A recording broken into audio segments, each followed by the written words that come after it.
आप संदेश है, मैं अनिल कौशिक। न्यूज अपडेट 7 बजे कार्यक्रम भादरा आसपास में आप सभी दोस्तों का स्वागत है। दोस्तों, कार्यक्रम की शुरुआत हमेशा की तरह मुख्य खबर से ही करेंगे और आज हम बात करेंगे दोस्तों स्थानीय समस्याओं के बारे में और रूस यूक्रेन युद्ध की भी अपडेट आपको बताएंगे। दोस्तों, मंडी के भाव, मौसम के मिजाज के बारे में बताएंगे और भादरा आसपास की खबरें सारी बताएंगे। और दोस्तों, जो यूक्रेन से भादरा में लौटने वाले लोग हैं उनके बारे में भी बताएंगे। अलग से हमने वीडियो भी जारी किया है, वो जरूर आप देखिएगा। दोस्तों, शुरुआत करते हैं मुख्य खबर जो कोरोना के मामले है। दोस्तों, आज पूरे भारत में 3,993 मामले आए और 108 लोगों की मौतें हुई है और सक्रिय मामले मात्र 49,948 ही बचे।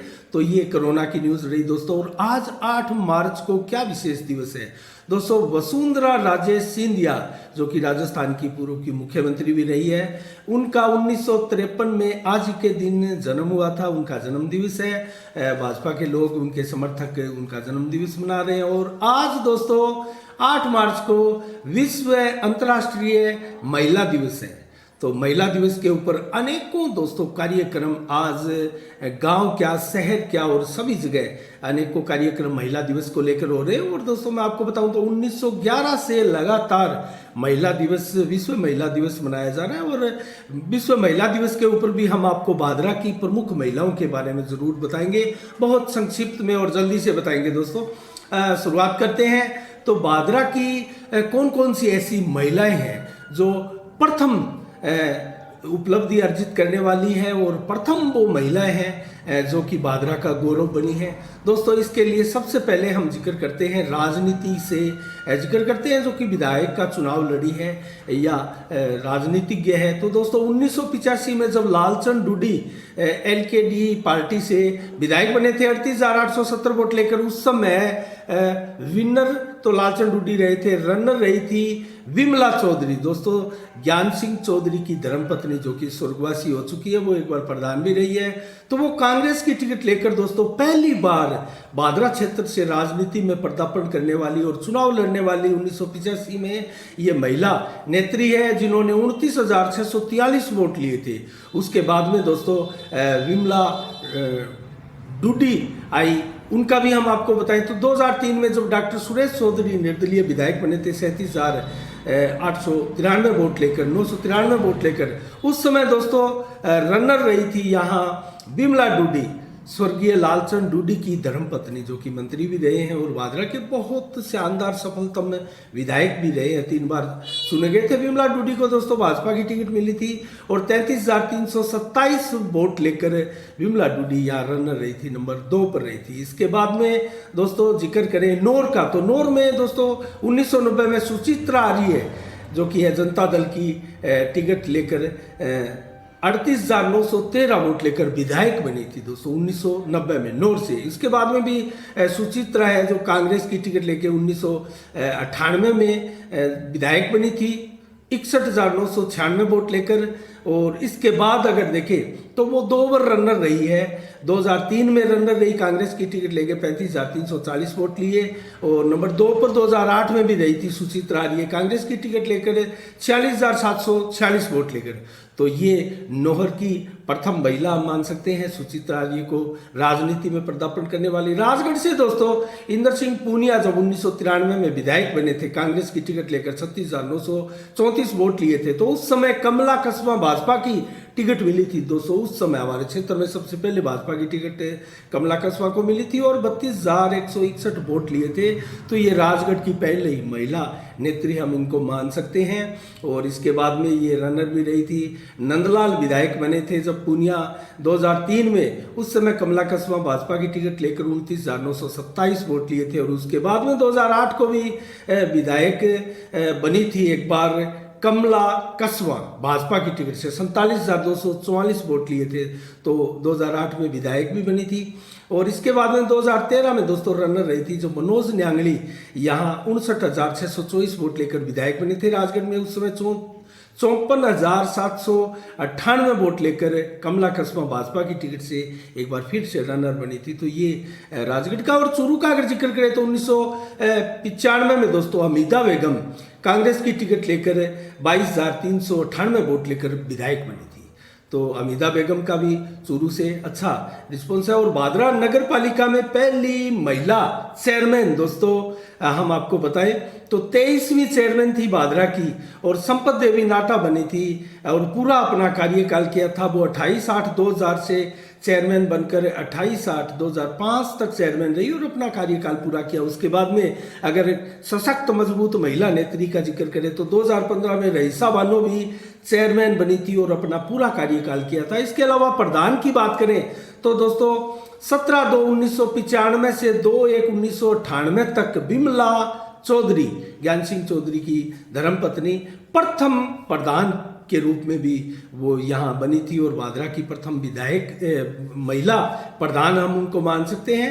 इसके अलावा प्रधान बनी थी अंजू अग्रवाल भी दोस्तों, जो कि 8/7/1999 को बनी थी और 10/2/2000 तक वो प्रधान रही थी। तो ये दोस्तों आज महिला दिवस पर बादरा क्षेत्र की महिलाओं के नाम हमने बताया किस प्रकार से उपलब्धि अर्जित की। इसके अलावा उपखंड कार्यालय के आगे दोस्तों धरना चल रहा है अनिश्चितकालीन कल से, और वो धरना चल रहा है अजीतपुरा में जिस प्रकार से एक मैनेजर के साथ मारपीट की गई थी, और उसके बाद में भीम आर्मी और आज़ाद समाज पार्टी जो है उनके नेतृत्व में धरना लगातार कल से चल रहा है। और दोस्तों एक वीडियो भी उस मारपीट का जारी हुआ था, और जो धरना लगाया जा रहा है रोहतास चोपड़ा बजरंग मेघवाल के नेतृत्व में दोस्तों, इसमें अजीत भारतीय और सेवा सिंह गांधी, राजेश जोगीवाड़ा, राजनगर, रवि लहरी, सोनू मेघवाल, रामनिवास धानक, इसके अलावा दोस्तों गणेश कुमार, रमेश कुमार, बाबूलाल, पंकज, रामचंद्र, रामेश्वर लाल, संतलाल, रवि कुमार, और इसके अलावा संजय नागर, सतवीर जोगीवाड़ा, विकास गांधी, मनीष गांधी और दिलीप बरवाना आदि अनेकों कार्यकर्ता दोस्तों इस धरने पर डटे, और उनका कहना है कि जब तक उनकी गिरफ्तारियां नहीं हो जाती तब तक हम ये धरना जारी रहेंगे। और ये दोस्तों इसको लेकर एक ज्ञापन भी उपखंड कार्यालय को दिया गया है। उस ज्ञापन में आरोप लगाया गया है कि अजीतपुरा में जो बैंक मैनेजर के साथ मारपीट की गई है और जाति सूचक गालियां निकाली गई है, उन नामजद आरोपियों को तत्काल गिरफ्तार करें, अन्यथा हम धरना प्रदर्शन ये लगातार जारी रहेगा और अनिश्चितकालीन तक धरना जो है वो जारी रहेगा। और इस धरने के ऊपर और भी कई संगठन इस समर्थन देने की बात करें तो दोस्तों हम आपको बात बताएं तो ये काफ़ी दिन पहले की बात है जब मारपीट की गई थी। अवासिम लाखलान आदि इनको नामजद आरोपी बनाया गया और इनके द्वारा दोस्तों मारपीट का वीडियो भी वायरल हुआ था। और उसके बाद में मारपीट करने वाले लोग ही बैंक के आगे धरना लगाकर बैठ गए थे कि ये केसीसी बनाने में और किसानों को जो है परेशान करते हैं और उनकी केसीसी वगैरह नहीं बनाते। और जब उनके साथ मारपीट की गई, आरोप थाने में मुकदमा दर्ज कराते वक्त मैनेजर द्वारा यही लगाया गया कि मुझसे कहा गया कि आप केसीसी में हमारी मदद नहीं करते हो और हम जैसा कहते हैं वैसा नहीं करते हो, इसलिए पीटा गया। तो दोस्तों ये मामला है और लगातार धरना प्रदर्शन जारी है, देखते हैं आगे इसमें क्या होता है। लेकिन धरनार्थियों द्वारा अलग से हमने वीडियो बनाया, उसमें देखिएगा सीधे सीधे बलवान पूनिया विधायक पर आरोप लगाए गए कि उनके समर्थक है और विधायक बलवान पूनिया के प्रभाव के चलते ही उनको गिरफ्तार नहीं किया जा रहा है। तो दोस्तों इसके अलावा हम आसपास के अन्य खबरों का जिक्र करें तो अंबेडकर चौक पर दोस्तों काफी दिनों से एक विवाद चल रहा है एक प्याऊ को लेकर, जो कि कृषि उपज मंडी की तरफ से वहां करीब 60-70 साल पहले से ही प्याऊ निर्धारित थी। तब वहां ज्यादा कुछ नहीं था, अंबेडकर चौक पर सुनसान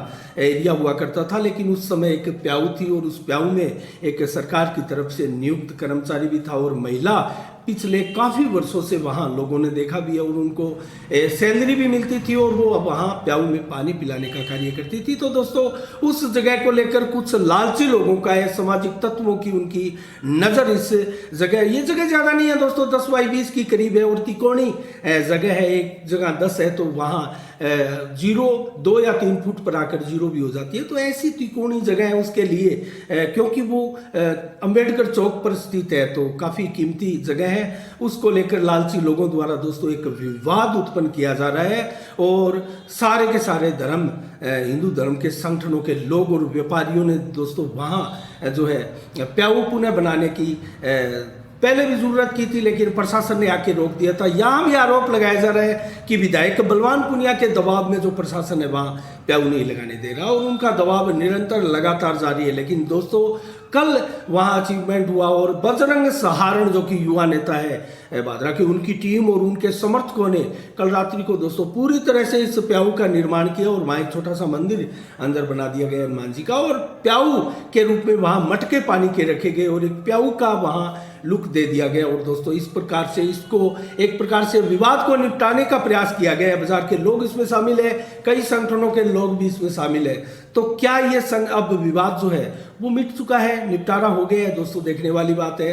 अब इसमें किस प्रकार का व्यवधान आता है या इसको तोड़ा जाता है? दोस्तों पूरा बाजार इसमें एक है और बाजार की मंशा यही है कि यहाँ सार्वजनिक प्याऊ जो पहले थी वो प्याऊ, क्योंकि यहाँ गंदगी की जाती है और दोस्तों लोगों द्वारा यहाँ जो है एक प्रकार से शौचालय, अस्थायी खुला शौचालय बनाया हुआ था, तो दीवारें भी खराब हो रही थी और आसपास का माहौल भी खराब था। तो कुल मिला के यहाँ अब प्याऊ बना दी गई है। तो देखते हैं आने वाले समय में किस प्रकार का व्यवधान होता है। और नगर पालिका प्रशासन के लोग भी सुबह आए थे, देख कर गए, निर्माण हुआ है लेकिन कुछ नहीं किया। तो देखते हैं, हमारी नजरें भी बनी रहेगी कि क्या आखिर इस पे होता है। इसको किसी प्रकार का धार्मिक रंग या धार्मिक चोला इसको नहीं पहनाया जाना चाहिए। दोस्तों ये 60-70 साल पहले कृषि उपज मंडी की एक प्रकार से प्याऊ की जगह है और इस पे अगर वापस प्याऊ होती है और इस विवाद का निपटारा होता है तो ये बहुत अच्छी बात है।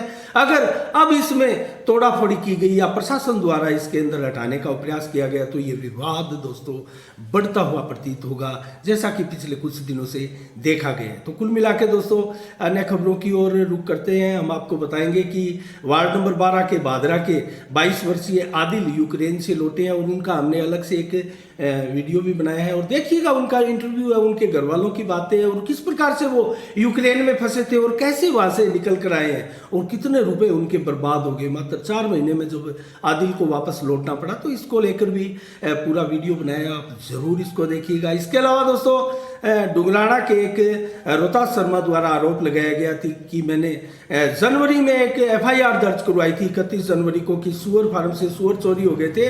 उसके बाद में कुछ 9 लोग थे जिन्होंने तारानगर में भी सुअर फार्म में चोरी की थी और उनको तारानगर पुलिस द्वारा पकड़ लिया गया और वो अलग अलग गांव के हैं, लेकिन भादरा पुलिस उनको पकड़ नहीं रही है, उनके ऊपर कोई शिकंजा नहीं कसा जा रहा और मेरी FIR का अभी तक कुछ भी नहीं किया जा चुका है। तो दोस्तों इसके ऊपर भी हमारी नजरें बनी रहेगी, देखते हैं क्या होता है इसमें। तो कुल मिला के दोस्तों अन्य खबरों की ओर रुख करते हैं। दोस्तों भादरा के विभिन्न वार्डों में और जो डूम सागर है मोची मोहल्ला में स्थित, तो उनके इर्द गिर्द जो वार्ड है उनमें तेजी के साथ सीवरेज के कनेक्शन किए जा रहे हैं और लोगों को राहत देने की ये बातें हैं। लेकिन दोस्तों देखते हैं किस तेजी के साथ ये कामयाबी सीवरेज हो जाए तो कस्बावासी इसके लिए बहुत बहुत राहत की सांस लेंगे। और दोस्तों मैं आपको बताऊं तो तेजी के साथ ये जो कनेक्शन हो रहे हैं वो पहले 4 वार्ड में कंप्लीट किए गए थे, अब 4 वार्डों की सीमा पूरी करके अन्य वार्डों में भी अब कनेक्शन का कार्य हो रहा है। और किन किन एरिया में हो चले हैं मैं आपको बताऊं तो मईपाल मोहल्ला में ये कनेक्शन लगभग हो चुके हैं और नंदी चौक एरिया में भी ये कनेक्शन सीवरेज के कनेक्शन जो है वो हो चुके हैं और अम्बेडकर चौक के पास करीब वार्डों में हो रहे हैं और सोनी बाजार तक ये कनेक्शन अब जो सीवरेज के कनेक्शन है ये हो रहे हैं और तेजी के साथ। अर्थात मैं आपको बताऊं तो डूम सागर एरिया में जो पूरा का पूरा एरिया है वहां ये कनेक्शन तेजी के साथ हो रहे हैं और दूर तक का एरिया अब कवर्ड किया जा रहा है। तो ऐसा लग रहा है कि लगभग 1 साल या 1.5 साल में ये कनेक्शन पूरे कर लिए जाएंगे। तो दोस्तों अभी इसमें समय पूरा लगने वाला है। इसमें निश्चित रूप से हम कह सकते हैं कि सीवरेज जब विधिवत रूप से पूरे शहर में सुचारू रूप से चालू हो जाएगी तो इसके लिए अभी समय का इंतजार करना पड़ेगा, लेकिन तेजी के साथ कनेक्शन हो रहे हैं इसके लिए नगर पालिका बोर्ड भी साधुवाद का पात्र है। और दोस्तों जो सीवरेज कंपनी है वो भी कहीं ना कहीं उनको भी अब तेजी के साथ ही ये कार्य करने चाहिए ताकि जो बाजार में इतने दिनों तक व्यवधान उत्पन्न हुआ था ऐसा व्यवधान ना हो और कम से कम तरीके के साथ और सिस्टम के साथ अगर पूरी प्रणाली के साथ कार्य किए जाए, पूरे पैमाने के साथ कार्य किए जाए तो ऐसा कोई कारण नहीं है कि कस्बावासी आपका सहयोग ना करे, मीडिया वाले आपका सहयोग ना करें। आप अच्छा काम करोगे तो आपकी अच्छी कवरेज मीडिया वाले भी लगाएंगे और लोग भी रात की सांस लेंगे, लोग कहीं ना कहीं आपको साधुवाद जरूर देंगे। लेकिन लोगों को जब अव्यवस्था होती है तो दोस्तों लोगों का सब्र का बांध टूटता है और लोगों को आवागमन में और जिस प्रकार से अभी भी इतनी सुचारू बढ़िया व्यवस्थाएं बाजार में नहीं हुई है, अभी भी जो निजी रूप से जो चेजा जो निर्माण करवाते हैं, कंस्ट्रक्शन करवाते हैं अपने घरों का, मकानों का, दुकानों का, वो दोस्तों पूरी की पूरी गली रोक लेते हैं। ये जो प्रवृत्ति भादरा कस्बे में है, ये कहीं ना कहीं बहुत ही गलत प्रवृत्ति है और इसका कहीं ना कहीं नगर पालिका बोर्ड को इस व्यवधान को जो है, इस अव्यवस्था को व्यवस्था में परिवर्तित करना होगा। तो कुल मिला के इस खबर में और इसकी जो कवरेज है दोस्तों, समीक्षा है भादरा की, इतनी ही। अब हम आपको जल्दी से यूक्रेन और रूस की कवरेज के बारे में भी, अपडेट के बारे में जल्दी से बताएंगे। और दोस्तों मैंने आपको बताया कि आदिल का अलग से हमने वीडियो बनाया है और उनके पिता अनवर द्वारा 8 लाख रुपए लगाकर दोस्तों आदिल को जो है यूक्रेन भेजा था और यूक्रेन 9/10/2021 को ही भेजा था दोस्तों। इसी जो गत वर्ष है, इसी के 9वें महीने में भेजा था। लेकिन दोस्तों अभी 2 दिन पहले ही 6 तारीख को आदिल जो है वापस आया है। तो मात्र 4 महीने में क्या कमा कर लाया होगा? कुछ भी कमा कर नहीं लाया होगा। और दोस्तों लगभग 8 लाख रुपए का जो खर्चा हुआ है, जो ब्याज में लेकर आदिल के पिता अनवर ने उसको भेजा था, तो किसी बहुत बड़ी आशा उम्मीद के साथ भेजा था कि ये कर्जा भी उतर जाएगा। लेकिन दोस्तों अनवर का यही कहना है, उनके पिता का, आदिल के पिता का, कि मेरा बेटा घर आ गया, मेरे लिए बहुत संतोष की बात है। और पूरे के पूरे मोहल्लेवासी भी परिवार सहित दोस्तों खुश थे कि आदिल अब उनको घर आ गया है। और 22 वर्षीय नन्हा, एक प्रकार से देखने में मासूम सा प्रतीत होने वाला आदिल, उसने अपनी व्यथा भी बताई किस प्रकार से वहाँ रहा और किस प्रकार से निकल कर आया है। तो दोस्तों ये वीडियोस आप जरूर देखिएगा और इसमें आदिल और उसके पिता सहित मोहल्ले वासियों के भी बयान थे, किस प्रकार की टेंशन जब आदिल यूक्रेन में था दोस्तों। और भादरा के मैं आपको बताऊं तो दोस्तों 16 के लगभग 15-16 के लगभग भादरा कस्बे से लोग बताए जा रहे हैं जो कि यूक्रेन गए हुए हैं। कई लोग आ चुके हैं और 1-2 कई लोग ऐसे भी हैं जो अभी तक नहीं आए हैं दोस्तों। तो क्या वो आसपास के देशों में आ चुके हैं यूक्रेन के पास? क्योंकि यूक्रेन से भारत दावा कर रहा है कि 21,000 लोग यूक्रेन से आसपास के देशों में, हंगरी, पोलैंड, रोमानिया आदि देशों में आ चुके हैं और वहां से भारत में लगातार इनको एयरलिफ्ट करके लाए जाने का कार्यक्रम लगातार जारी है। और भारत की जो सरकारें हैं दोस्तों, उनको वहां से, अन्य देशों से जब वो आ चुके हैं तो उनको फ्री वहां से लेकर आया जा रहा है। लेकिन अपने व्यवस्था पे, जैसा आदिल ने भी बताया, अपनी व्यवस्था पर, अपने खर्चे पर, अपनी तमाम मुश्किलों से रूबरू होते हुए वो सीमा पार करके जो है अन्य देशों में पहुंचे थे। और सरकार द्वारा ये भी दावा किया जा रहा है कि बहुत सी बसें भी लगाई गई थी और वो बसें आगे तिरंगा झंडा लगाकर उनको सीमा पार करवा रही हैं। तो दोस्तों बहुत सी परेशानी आई, आप वीडियो देखिएगा, उसमें सारी बातें हैं। तो कुल मिला के रूस यूक्रेन की युद्ध की बात करते हैं, 13वां दिन है दोस्तों। और कल जो तीसरे दौर की वार्ता हुई थी वो विफल हुई, बगैर बेनतीजा वार्ता रही। और तरह तरह के दोस्तों जो दावे यूक्रेन द्वारा किए जा रहे हैं, आज जो दावे किए जा रहे हैं जल्दी से मैं आपको बताऊं तो 12,000 सैनिक रूस के मार दिए हैं और 52 एयरक्राफ्ट मार दिए, 80 हेलीकॉप्टर उनका बर्बाद कर दिया है, 303 टैंक तबाह कर दिए गए हैं, 1036 सैन्य वाहन तबाह कर दिए गए हैं, 120 रूसी आर्टिलरी को बर्बाद कर दिया गया है, 60 फ्यूल टैंकों को बर्बाद कर दिया गया है, 7 ड्रोन मार दिए गए हैं। ये यूक्रेन के सारे दावे हैं। और दोस्तों पश्चिमी मीडिया का एक प्रोपगंडा भी हम इसे मान सकते हैं, क्योंकि रूस की मीडिया कोई समाचार इस प्रकार के नहीं दे रही है। तो कुल मिला के दोस्तों हम आपको बताएं तो यूक्रेन से अब तक 17 लाख से अधिक लोग पोलैंड, रोमानिया, हंगरी आदि देशों में पलायन कर चुके हैं। और बहुत बड़ा संकट ये पलायन किए हुए देशों में आ रहा है दोस्तों। वहाँ शरणार्थी शिविरों में बड़ी संख्या में, लाखों की संख्या में लोग हैं, उनके खाने पीने सहित अनेकों समस्याओं का अब जो समस्या है वो आने लगी है। ये कितने दिनों तक रहेंगे, कितने दिनों तक युद्ध चलेगा दोस्तों? एक प्रकार से अस्थायी व्यवस्था होती है ये टेंट शरणार्थी शिविरों की, ये बहुत बड़ी समस्या है। और आज जो यूक्रेन के राष्ट्रपति जेलेंस्की का, जो हम 7 बजे का समाचार कह रहे हैं अभी थोड़ी देर पहले, उनका एक बयान आया था। पूरी दुनिया से एक मार्मिक अपील जेलेंस्की ने की थी कि हम, मुझे अकेला मत छोड़ दीजिएगा, हम बर्बाद हो जाएंगे, पूरा यूक्रेन तबाह हो जाएगा और रूस हमें बर्बाद कर देगा। तो दोस्तों साथ में ऐसे बयान आ रहे हैं और साथ में रूस को धमकियां देने वाले बयान आते हैं। एक दिन में 24 घंटे में जेलेंस्की के 3 से 4 बयान अलग अलग आ रहे हैं और सारे अलग अलग होते हैं। कहीं धमकियां होती है, कहीं नाटो से गुजारिश होती है कि आप हमें बचाएं, और कहीं नाटो को धमकी दी जाती है कि आप में दम नहीं, आप बहुत कमज़ोर हो चुके। तो जेलेंस्की जो है वो एक प्रकार से दिमाग से बहुत ज़्यादा पंगु हो चुके हैं, और ऐसी कंडीशन में अगर कोई उसके देश के अंदर संकट आया हो तो कोई भी राष्ट्रपति हो वो ऊटपटांग भाषण बयान देने लगते हैं। तो वही हाल लगभग जेलेंस्की का हो रहा है। जबकि रूस भी बयान देने लगा है, लेकिन रूस जो बयान दे रहा है दोस्तों बहुत सोच समझ के बयान दे रहा है। अमेरिका को धमका रहा है कि उसको जो पनाह दी जा रही है, शरण दी जा रही है, हथियार दिए जा रहे हैं, लड़ाकू विमान दिए जा रहे हैं, वो बंद कीजिए,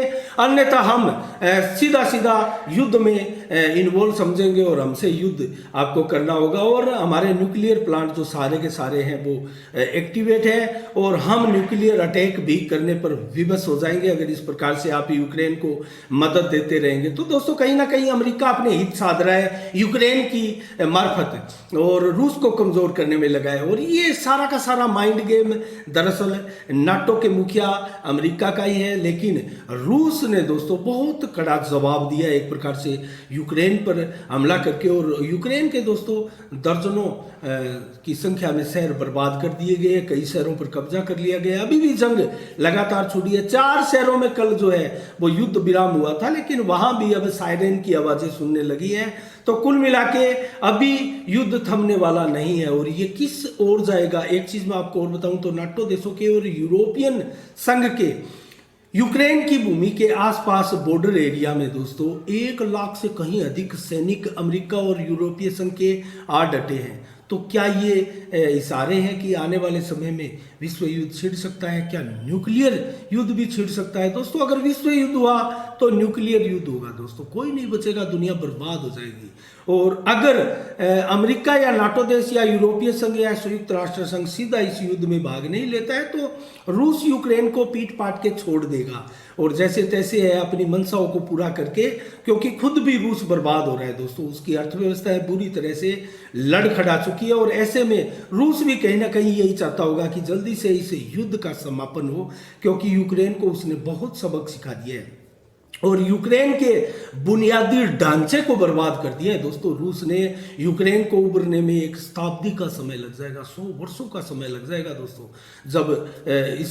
जब ये संभलेगा। तो दोस्तों इसके school, college, railway station, airport, तेल डिपो, सरकारी इमारतें और सारी की सारी दोस्तों उनकी सरकारी जो ढांचा था उसका पूरा का पूरा ढांचा ढा दिया गया है। तेल डिपो में आग लगा दी गई है, न्यूक्लियर प्लांटों पर कब्जा कर लिया गया है। तो रूस दोस्तों बहुत जबरदस्त तरीके से बमबारी और अटैक कर रहा है, और यूक्रेन की भी करीब करीब 1000 करोड़ की डॉलर की संपत्तियां बर्बाद हो चुकी है, और लगभग 700 से अधिक मिलियन डॉलर विश्व बैंक ने भी देने की घोषणा की है। अनेकों देशों ने यूक्रेन को फंड देने की घोषणाएं की है, और यही दम है कि जेलेंस्की अभी तक टिके हुए कि अब हम बर्बाद भी हो गए तो ऐसी विश्व की वैश्विक सहायता से हम दोबारा भी बन जाएंगे, लेकिन रूस को कोई सहायता नहीं देगा दोस्तों, रूस पूरी तरह से बर्बाद हो जाएगा। तो कुल मिला के जो कंडीशन चल रही है उसमें रूस का भी काफी नुकसान होने वाला है। तो आज यही है कि भारत की तरफ भी देख, कल जिस प्रकार से हमने आपको बताया 35 मिनट जेलेंस्की के साथ नरेंद्र मोदी ने बात की थी, और 50 मिनट रूस के राष्ट्रपति पुतिन से भी बात की थी, लेकिन उसका नतीजा कुछ नहीं निकल रहा है। जिस प्रकार से तीसरे दौर की वार्ता बेनतीजा रही है, उसी प्रकार से भारत से सभी विश्व के टॉप लीडर लगे कि किसी प्रकार से युद्ध रुक जाए। लेकिन एक बात हम आपको बताते हैं, अगर ये विश्व युद्ध की तरफ सिस्टम खींचता चला गया तो दुनिया 2 भागों में बंट जाएगी, और एशिया के जो सबसे ताकतवर देश है दोस्तों भारत, चीन और पाकिस्तान, ये तीनों ही आप देखेंगे तो कहीं ना कहीं इनकी सिंपैथी रूस के साथ है, न कि अमेरिका या नाटो या यूरोपीय संघ के साथ है। दोस्तों कुल मिला के स्थितियां आगे भयानक होने वाली है। बहुत ही जबरदस्त तरीके से विश्व के अंदर प्रतिक्रियाएं व्यक्त की जा रही है और संभावनाएं व्यक्त की जा रही है विश्व युद्ध की तरफ बढ़ते हुए इस कदमों को कैसे रोका जाए। तो कुल मिला के 13वां दिन भी बर्बादी की दास्तां कहता हुआ दिखाई दे रहा है। तो आज की समीक्षा में दोस्तों इतना ही। अब जल्दी से हम आपको मंडी के भाव बता देते हैं। और 10 मार्च को दोस्तों 5 राज्यों के विधानसभा चुनावों का नतीजा आएगा और विभिन्न एजेंसियों द्वारा जो सर्वे किए गए हैं, उत्तर प्रदेश में भाजपा को दिखाया गया है, पंजाब में आप पार्टी को दिखाया गया है, मणिपुर में दोस्तों भाजपा को दिखाया गया है, जबकि गोवा में कांग्रेस भाजपा की कड़ी टक्कर दिखाई गई है, उत्तराखंड में भी भाजपा कांग्रेस की कड़ी टक्कर नजदीकी मामला दिखाया गया है। तो ये लगभग सभी सर्वे में उभर कर आया है। देखते हैं 10 मार्च को क्या होने वाला है। तो कुल मिला के देखा जाए तो ये परिणाम देश की दिशा और दशा को तय भी करने वाला है।